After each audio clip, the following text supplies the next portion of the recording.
laban daw, kaya napatay ang 2 drug suspect sa Antipolo.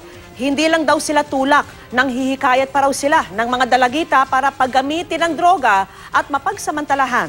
Nakatutok si Bam Alegre. Sa kamatayan na uwi ang pagbebenta ng shabu ni alias Julius na nagpapakilalang pulis sa Antipolo, Rizal. Pero totoong pulis na ang nakatransaksyon niya sa bypass operation na nauwi sa engkwentro. Nanlaban din ang kasabwat niyang si Rolando Tahan na may-ari ng bahay na lunggaraw ng kanilang illegal na negosyo. Sa ganda ng bihis ng bahay na to, hindi akalain na ginagamit pala itong drug den, di umano. At itong gate na ito ngayon lang halos nagbukas dahil sa monitoring ng mga pulis. Lagi raw ito nakakandado dahil maraming lihim sa loob.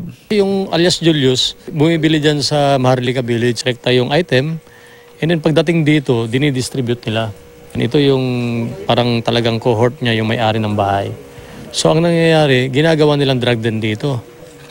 Bago may distribute pa sa iba, yung mga item, pag nandito, about 10 ng evening hanggang alas 4 ng umaga, nagdadatingan yung mga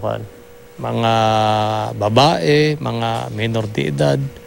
Sinasamantala nila na paggamitin, gamitin at talagang hanggang nalulung yung mga bata. Nang eengganyo pa raw ang mga suspect na mga teenager na mga babae, binubuyo at pinipilit silang magshabu hanggang sa malulong at pagsasamantalahan nila. Na-rescue rin ng mga otoridad ang 3 dalagang ito na naaktuhan daw na bumabatak. Ang isa sa kanila, ikinulong daw ng 1 linggo at ginawang sex slave. Sabi ni Julius, hindi, walang aalis. Lagi na lang, tapos pag umaalis po siya, lagi niya nilalak yung gate. Ako po, lagi po kasi, halos pag uuwi po siya, lagi niya akong ginagamit. Sino yan? Si Julius o Inastro? Parehas. Nabuking ang drug den na ito sa pagsusumbong ng isa pang teenager na nabiktima raw ng mga suspect. Ang modus daw ng namatay na si Rolando, sasabihin niyang na-stroke siya at kailangan ng helper sa bahay. Noon na po, pinag-release lang po ako nila ng bahay. Tapos dumating po yung point na gusto na po akong gamitin. Pinalis po nila ako na hindi ako pumayag. Nakakalangap lang po ako ng mga drugs nila. Pero nagda-drugs talaga sila? Nagda-drugs po talaga sila.